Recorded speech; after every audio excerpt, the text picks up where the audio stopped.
Hello guys, welcome back to our YouTube channel. അപ്പോൾ ഇന്ന് ഞാൻ വന്നിട്ടുള്ളത് വളരെ ഈസിയായി വളരെ കുറച്ച് ചേരുവകൾ മാത്രം ഉപയോഗിച്ചിട്ട് ഒരു ചിക്കൻ കറി എങ്ങനെ ഉണ്ടാക്കാം എന്ന് കാണിക്കാൻ വേണ്ടിയിട്ടാണ്. അപ്പോൾ അതിന് തന്നെ ആദ്യം നമ്മൾ കുറച്ച് പച്ചക്കറികളൊക്കെ ക്ലീൻ ചെയ്തെടുക്കുന്നുണ്ട്. പിന്നെ ഒരു കാര്യം, ഇതിൽ ഉപയോഗിക്കുന്ന പച്ചക്കറികളൊന്നും കട്ട് ചെയ്യേണ്ട പോലും ആവശ്യമില്ല, അത്രയും ഈസി ആയിട്ട് ഉണ്ടാക്കാൻ പറ്റുന്ന കറിയാണ്.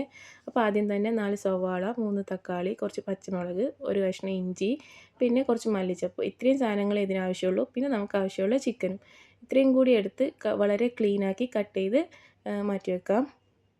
പിന്നെ നമുക്ക് ആവശ്യമുള്ള മുളക് അങ്ങനത്തെ സാധനങ്ങളൊക്കെ പൊടികളൊക്കെ വേറൊരു പ്ലേറ്റിലോട്ടാക്കി മാറ്റി വെക്കാം. ഞാനിവിടെ ചിക്കൻ മസാല, പിന്നെ ഒരുപാട് മസാലകൾ എൻ്റെ കയ്യിലുണ്ട്, അപ്പോൾ അതൊക്കെ ഞാൻ യൂസ് ചെയ്തിട്ടുണ്ട്. നിങ്ങൾ മുളക് പൊടി, ചിക്കൻ മസാല, പിന്നെ അങ്ങനത്തെ മാഗി ക്യൂബ്, പിന്നെ കുറച്ച് ഗരം മസാല, അങ്ങനത്തെ സാധനങ്ങളൊക്കെ എടുത്താൽ മതി. ആദ്യം തന്നെ കടായിൽ എണ്ണ ഒഴിച്ച്, വളരെ കുറച്ച് മാത്രം എണ്ണ ഒഴിച്ച് ചൂടാക്കാൻ വേണ്ടി വെക്കാം. എന്നിട്ട് അതിലോട്ട് നമ്മൾ നല്ല ചൂടാവും, ഫ്ലെയിം നല്ല ചൂടാക്കിയതിന് ശേഷം പിന്നെ ആദ്യം എടുത്ത് വെച്ചിട്ടുള്ള ഗ്രാമ്പൂ, പട്ട അങ്ങനത്തെ സാധനങ്ങൾ, പിന്നെ കുറച്ച് ജീരകം കൂടി ആഡ് ചെയ്ത് ഒന്ന് മൂപ്പിച്ച് പൊട്ടിച്ചെടുക്കാം.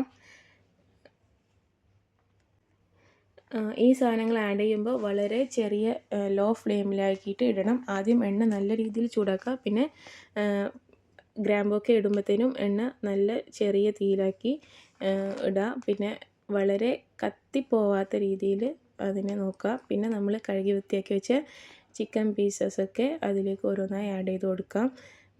വെള്ളം നല്ല പോലെ ഊറ്റിയെടുക്കാം, കാരണം ഇല്ലെങ്കിൽ എണ്ണയിലേക്ക് ഇടുമ്പോഴത്തേനും നല്ലപോലെ അത് പൊട്ടിത്തെറിച്ച് നമ്മുടെ കൈകളിലൊക്കെ കൊള്ളാൻ ചാൻസ് ഉണ്ട്. അപ്പോൾ ഓരോന്നോരോന്നായി ചിക്കൻ പീസൊക്കെ ഇട്ട് നല്ല രീതിയിൽ അതിനെ ചെറിയ രീതിക്കൊന്ന് ഫ്രൈ ചെയ്യണ പോലെ ആക്കിയെടുക്കാം.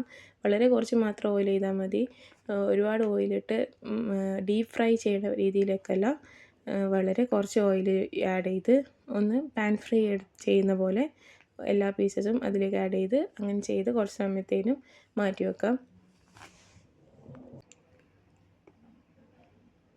അത് കഴിഞ്ഞ് നമ്മൾ ഓൾറെഡി എടുത്തു വെച്ചിട്ടുണ്ടായിരുന്ന മസാലപ്പൊടികളൊക്കെ ഇല്ലേ, മുളക് പൊടി, മല്ലിപ്പൊടി, മഞ്ഞൾപ്പൊടി, പിന്നെ ചിക്കൻ മസാല, മാഗി ക്യൂബ്, ആ സാധനങ്ങളൊക്കെ അതിലോട്ട് ആഡ് ചെയ്ത് നല്ലപോലെ മിക്സ് ചെയ്യാം. എല്ലാ സൈഡിലും എത്തണ പോലെ. ഇത് ഓയിലിലോട്ടേക്ക് ഇങ്ങനെ ആഡ് ചെയ്യുമ്പോൾ അതിന് വേറെ തന്നെ ഒരു ടേസ്റ്റാണ്. അതല്ല, ഇതൊക്കെ ചിക്കനിലോട്ട് ആഡ് ചെയ്ത് ഫ്രൈ ചെയ്യാൻ വെക്കുമ്പോഴത്തേനും വേറൊരു ടേസ്റ്റാണ്. അതുകൊണ്ടാണ് നമ്മൾ ഓയിലിലോട്ടേക്ക് ആഡ് ചെയ്യുന്നത്. ഓയിലിലോട്ടേക്ക് ആഡ് ചെയ്യുമ്പോൾ നല്ല രീതിയിൽ കളറും കിട്ടുന്നുണ്ട്. അതുപോലെ തന്നെ വേറെ എക്സ്ട്രാ കളേഴ്സൊന്നും ആഡ് ചെയ്യേണ്ട ആവശ്യമില്ല, നല്ലൊരു റെഡിഷ് കളർ അതിന് കിട്ടുന്നുണ്ട് ഓയിലോട്ടൊക്കെ ആഡ് ചെയ്യുമ്പോൾ. പിന്നെ ആവശ്യത്തിനുള്ള ഉപ്പും കൂടി ആഡ് ചെയ്ത് മൂടി വെച്ച് ചെറിയൊരു ഫ്ലെയിമിലിട്ട് കുറച്ച് സമയം ഒരു ഹാഫ് കുക്ക് ആവണ വരെ അവിടെ വെക്കാം. അപ്പോൾ ഒരു 10 മിനിറ്റ്സ് ആയിട്ടുണ്ട്, നമ്മൾ ഓപ്പൺ ചെയ്ത് നോക്കാം. ആദ്യം നമ്മൾ ആഡ് ചെയ്തത് വളരെ കുറച്ച് ഓയിലാണെങ്കിലും ഇപ്പോൾ നല്ല രീതിയിൽ ഓയിലൊക്കെ അതിൽ വന്നിട്ടുണ്ട്, കാരണം ചിക്കനിലുള്ള ഓയിലും വാട്ടറൊക്കെ ഇറങ്ങി വരുന്നതാണ്. അതുകൊണ്ടാണ് ഞാൻ ആദ്യം കുറച്ച് ഓയിൽ മാത്രം യൂസ് ചെയ്താൽ മതി എന്ന് പറഞ്ഞത്. ഇപ്പോൾ എല്ലാ സൈഡിലേട്ടും ഈ ഓയിലും കാര്യങ്ങളും മസാലയൊക്കെ എത്തണുണ്ടോ എന്ന് നോക്കി ഒന്നും കൂടി ഒന്ന് തിരിച്ചു മറിച്ചൊക്കെ ഇട്ട് നല്ല രീതിയിൽ മൂടി വെക്കാതെ ഓപ്പണായിട്ട് ഒരു 5 മിനിറ്റ്സ് കൂടി കുക്ക് ചെയ്യാം. കാരണം ഒരു സൈഡ് മാത്രമായിരിക്കും നല്ലപോലെ ഫ്രൈ ആയിട്ടുണ്ടാവുക. അപ്പോൾ അതൊന്ന് തിരിച്ചിട്ട് നെക്സ്റ്റ് സൈഡും കൂടി നല്ലപോലെ ഒന്ന് ഫ്രൈ ചെയ്തെടുക്കുക. ഓവർ കുക്കാവേണ്ട ആവശ്യമില്ല, ഒരു 50 അല്ലെങ്കിൽ ഒരു 80% കുക്ക് ചെയ്താൽ മതി. അപ്പോൾ ഒന്നും കൂടി ചെറിയ രീതിയിലൊന്ന് മൂടി വെക്കാം. ഇപ്പോൾ 2 സൈഡും കൂടി നമ്മൾ കുക്ക് ചെയ്യാൻ വേണ്ടി വെച്ചിട്ടുണ്ട്. അപ്പോൾ 2 സൈഡും കൂടി നല്ല പോലെ തന്നെ ഒരു 80% കുക്കായിട്ടുണ്ട്.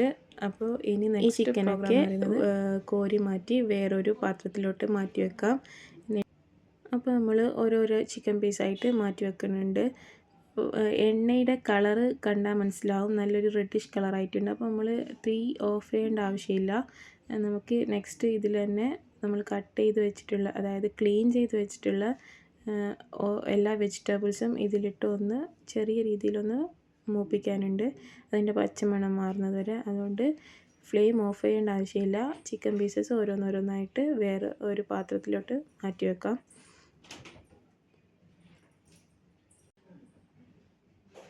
ഇവിടെ നമ്മളിപ്പോൾ എല്ലാം കൂടി വേറൊരു ബൗളിലോട്ട് മാറ്റിയിട്ടുണ്ട്. അപ്പോൾ നേരത്തെ ചൂടായിട്ടുള്ള അതേ സെയിം ഓയിൽ തന്നെ, ഫ്ലെയിം ഓഫ് ചെയ്യേണ്ട ആവശ്യമില്ല. നമ്മൾ എടുത്തു വെച്ചിട്ടുള്ള പച്ചക്കറികളൊക്കെ ഒന്നിച്ചിട്ട് അതിലേക്ക് ആഡ് ചെയ്ത് കൊടുക്കുക.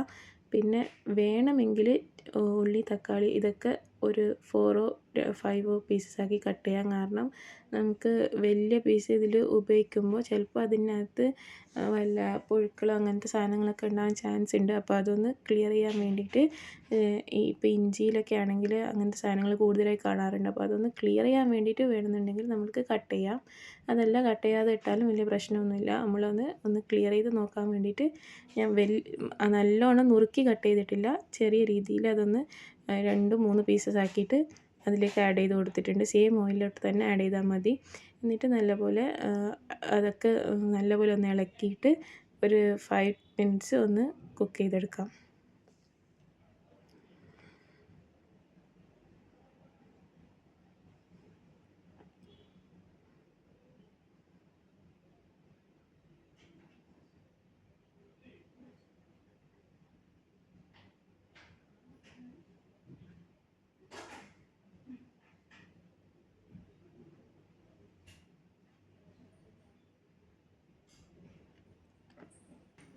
അപ്പോൾ ഇപ്പോൾ നമ്മുടെ വെജിറ്റബിൾസൊക്കെ ചെറിയ രീതിയിൽ നല്ലപോലെ ഒന്ന് കുക്കായിട്ട് വന്നിട്ടുണ്ട്.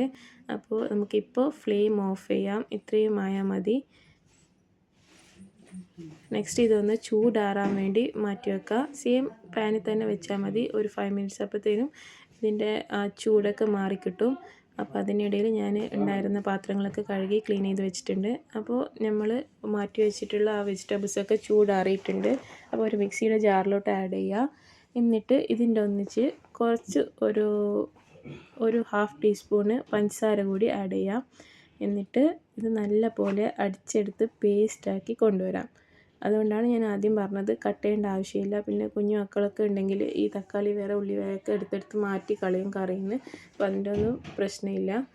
ഒക്കെ അടിച്ച് നല്ല ഫൈൻ പേസ്റ്റാക്കി കൊണ്ടുവരാം. നേരത്തെ ഉണ്ടാക്കിയ അതേ പാനിലോട്ട് തന്നെ ആ പേസ്റ്റൊക്കെ ഒഴിക്കുക. പിന്നെ ഫ്രൈ ചെയ്ത് വെച്ചിട്ടുണ്ടായിരുന്ന ചിക്കനും കൂടി അതിലോട്ടൊക്കെ ആഡ് ചെയ്യുക. പിന്നെ കുറച്ച് വെള്ളം, അതേ ജാർ തന്നെ കഴുകിയിട്ടുള്ള കുറച്ച് വെള്ളം കൂടി അതിലേക്ക് ആഡ് ചെയ്യാം. കുറച്ച് കൂടുതൽ വെള്ളം വേണമെന്നുണ്ടെങ്കിൽ കുറച്ച് കൂടുതൽ ആഡ് ചെയ്യാം, വലിയ പ്രശ്നമൊന്നുമില്ല. ഇതൊന്നും കൂടി ചൂടാക്കി എടുക്കുമ്പോഴത്തേനും നല്ലപോലെ ഒന്ന് കുറുകി കറി നല്ലൊരു ബട്ടർ ചിക്കൻ്റെ ഒക്കെ ടേസ്റ്റ് വരുന്നുണ്ട് കുറുകിയിട്ട്. അപ്പോൾ നമുക്ക് വേണ്ടത്ര വെള്ളം, ഒരുപാടല്ല എന്നാലും നമുക്ക് ആവശ്യത്തിനുള്ള വെള്ളം ആഡ് ചെയ്യാം, പ്രശ്നമില്ല. എന്നിട്ട് നല്ലപോലെ മിക്സ് ചെയ്തിട്ട് തീ ഒന്ന് ഓൺ ചെയ്ത് വെക്കാം.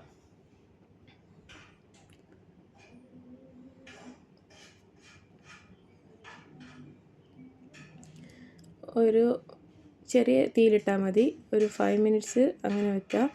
പിന്നെ ഒരു ഫ്രഷ് ക്രീം എടുത്തിട്ട് ഒരു 2 ടേബിൾ സ്പൂൺ അതും കൂടി ആഡ് ചെയ്ത്. ഇതൊക്കെ ഓപ്ഷണലാണ്, വേണമെങ്കിൽ ചെയ്താൽ മതി. കാരണം അല്ലെങ്കിൽ നല്ല ടേസ്റ്റ് ഉണ്ട്. പിന്നെ ഒന്നും കൂടി ഒന്ന് ടേസ്റ്റ് എൻഹാൻസ് ചെയ്യാൻ വേണ്ടി വേണമെന്നുണ്ടെങ്കിൽ ഒരു 2 ടേബിൾ സ്പൂണ് ഫ്രഷ് ക്രീമും കൂടി ആഡ് ചെയ്യുക. പിന്നെ കുറച്ച് കസൂരി മേത്തി അതും കൂടി ആഡ് ചെയ്ത് കൊടുക്കുക. ഇതൊക്കെ ആഡ് ചെയ്യുമ്പോൾ വേറെ തന്നെ ഒരു ഫ്ലേവറാണ് കറിക്ക്. അപ്പോൾ ഇതൊന്നും ഇല്ലെങ്കിലും പ്രശ്നമില്ല, ഉണ്ടെന്നുണ്ടെങ്കിൽ ഇതും കൂടി ആഡ് ചെയ്ത് കൊടുക്കുക. കസ്തൂരി മേത്തി എന്ന് പറയും, കസൂരി മേത്തി. അപ്പോൾ അതും കൂടി കുറച്ച് ആഡ് ചെയ്യുക. അറ്റ് ലാസ്റ്റ് ഞാൻ ഒരു നല്ല സ്മോക്കി എഫക്റ്റിന് വേണ്ടിയിട്ട് ഒരു ചാർക്കോളും കൂടി കത്തിച്ചിട്ട് മൂടി വയ്ക്കുന്നുണ്ട്. ഇതൊക്കെ ഈ ഒരു സ്മെല്ല് ഇഷ്ടമുള്ള ആൾ മാത്രം ചെയ്താൽ മതി. ചിലവർക്ക് ഇത് ഇഷ്ടമല്ല. എനിക്ക് എല്ലാത്തിലേക്കും ഒരു സ്മോക്കി ഫ്ലേവർ നല്ല ഇഷ്ടമാണ്. നല്ലൊരു ഫ്ലേവർ കിട്ടുന്ന പോലെ എനിക്ക് തോന്നുന്നുണ്ട്, അതുകൊണ്ട് ഞാൻ വെക്കുകയാണ്. അതുപോലെ തന്നെ കറിക്ക് ഒരു നല്ല ബട്ടർ ചിക്കൻ്റെ ഒരു ടേസ്റ്റ് വരുന്നുണ്ട്. അപ്പോൾ ഇത്രയൊക്കെ ഉള്ളൂ. ഇതിനൊന്നിച്ച് ഞാനിന്ന് പത്തരിയാണ് ഉണ്ടാക്കിയിട്ടുള്ളത്. പത്തിരിയുടെ റെസിപ്പി ഞാൻ നെക്സ്റ്റ് ഒരു വീഡിയോയിലിട്ട് ചെയ്തു തരാം. പിന്നെ ഹോസ്റ്റലിലോ പിന്നെ പുറത്ത് പോയി ഒറ്റയ്ക്ക് നിൽക്കുന്നവർക്കൊക്കെ വളരെ എളുപ്പത്തിൽ ഉണ്ടാക്കാൻ പറ്റിയതാണ്. ഇന്ന് ഞങ്ങൾക്ക് 2 ഗസ്റ്റും കൂടിയുണ്ട്, ഹസ്ബൻഡിൻ്റെ ഫ്രണ്ട്സാണ്. അപ്പോൾ അവർക്കും കൂടി വേണമെന്ന് പറഞ്ഞിട്ടുണ്ട്. അതുകൊണ്ട് അവർക്ക് വേണ്ടി ഞാൻ പാക്ക് ചെയ്യുകയാണ്. ഞാൻ എപ്പോഴെങ്കിലും സൺഡേ ഒക്കെ മാത്രമേ കുക്ക് ചെയ്യാറുള്ളൂ. അപ്പോൾ ചെയ്യുമ്പോൾ കുറച്ച് കൂടുതൽ ചെയ്തിട്ട് ആർക്കെങ്കിലും ഇങ്ങനെ ഹസ്ബൻഡിൻ്റെ കുറച്ച് ഫ്രണ്ട്സും കാര്യങ്ങളൊക്കെ കൊളീഗ്സൊക്കെ ഉണ്ട്, അവർക്ക് വേണ്ടിയിട്ടും കൂടി കുക്ക് ചെയ്യും. അപ്പോൾ അത്രയൊക്കെ ഉള്ളൂ. ഇത്ര പാക്ക് ചെയ്തിട്ട് ഞാൻ പോയി അവർക്കിത് കൊണ്ടു കൊടുക്കാൻ വേണ്ടിയിട്ട് പോയിട്ടുണ്ടായിരുന്നു. ഹസ്ബൻഡിൻ്റെ സെയിം ഷോപ്പിൽ തന്നെ ഉള്ള 2 ആൾക്കാരാണ്, അവർക്ക് വേണ്ടിയിട്ടാണ് പാക്ക് ചെയ്തിട്ടുള്ളത്. അപ്പോൾ ഞങ്ങളിവിടെ സത്വയിലാണ്, ദുബായ്. ഞാൻ വർക്കിന് പോകുന്നുള്ളതുകൊണ്ട് എല്ലാ ദിവസവും എനിക്ക് കുക്ക് ചെയ്യാൻ പറ്റാറില്ല. അപ്പോൾ ചെയ്യുകയാണെങ്കിൽ ഞാൻ വേറെ 2 പേർക്കും 2, 3, 4 പേർക്കും കൂടി ഉള്ളത് കരുതും അന്ന് ഉള്ളവർക്ക് വേണ്ടിയിട്ട്. അപ്പോൾ ഗ്രോസറിയിലാണ്, അത്രയൊക്കെ ഉള്ളൂ. അവർക്ക്